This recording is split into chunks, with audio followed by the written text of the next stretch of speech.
13 मार्च 2024 हरियाणा की राजनीति का अहम दिन रहा, जब नायब सिंह सैनी ने राज्य के 11वें मुख्यमंत्री के रूप में शपथ ली। किसान परिवार से निकलकर सत्ता के शीर्ष पद तक पहुंचना एक अलग ही संदेश था, क्योंकि लंबे समय से हरियाणा की राजनीति बड़े घरानों और स्थापित नेताओं तक सीमित रही थी। उस समय विपक्ष ने सरकार की स्थिरता पर सवाल उठाए और यहां तक कहा गया कि भाजपा 10 सीटें भी नहीं ला पाएगी। राजनीतिक विश्लेषकों ने भी अनुमान लगाया कि 6 महीने बदलाव के लिए काफी नहीं होंगे, मगर मुख्यमंत्री बनने के बाद सैनी लगातार जनता के बीच रहे, गांव-गांव जाकर चौपालों में समस्याएं सुनी और मौके पर समाधान करने की कोशिश की। इसी दौरान अक्टूबर 2024 में हुए विधानसभा चुनावों में भाजपा ने प्रचंड बहुमत हासिल किया और 16 अक्टूबर को सैनी ने दूसरी बार मुख्यमंत्री पद की शपथ ली। इस मौके पर उन्होंने साफ किया कि उनकी राजनीति वादों पर नहीं,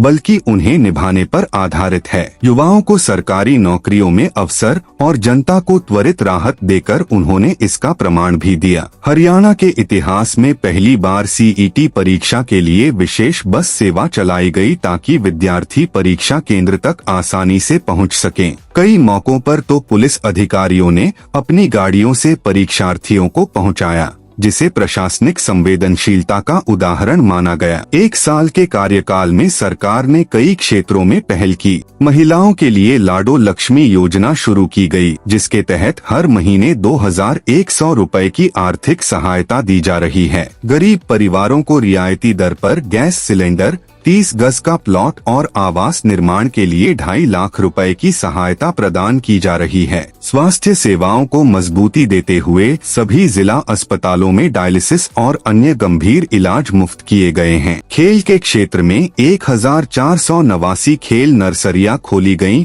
जिनसे अब तक 37,000 से अधिक खिलाड़ी लाभान्वित हो रहे हैं। कानून व्यवस्था को सुदृढ़ करने के लिए 1300 जेल वार्डरों की भर्ती की गई और अपराधियों पर कड़ी कार्रवाई जारी है। विकास परियोजनाओं के तहत नरवाना में 206 करोड़ रुपए की घोषणाएं हुई और सरस्वती अभयारण्य का विस्तार किया गया। प्रशासनिक स्तर पर डीसी और एसपी को हर महीने गांवों में रात्रि प्रवास का आदेश दिया गया, ताकि जमीनी स्तर पर समस्याओं को सीधे सुना और सुलझाया जा सके। इन पहलों ने सरकार की दिशा और प्राथमिकताओं को स्पष्ट किया है। 1 साल में सैनी सरकार की कार्यशैली को लेकर जनता के बीच चर्चा और उम्मीद दोनों बनी हुई है, और आने वाले समय में यह देखना दिलचस्प होगा कि यह शुरुआत हरियाणा को किस तरह की नई दिशा देती है।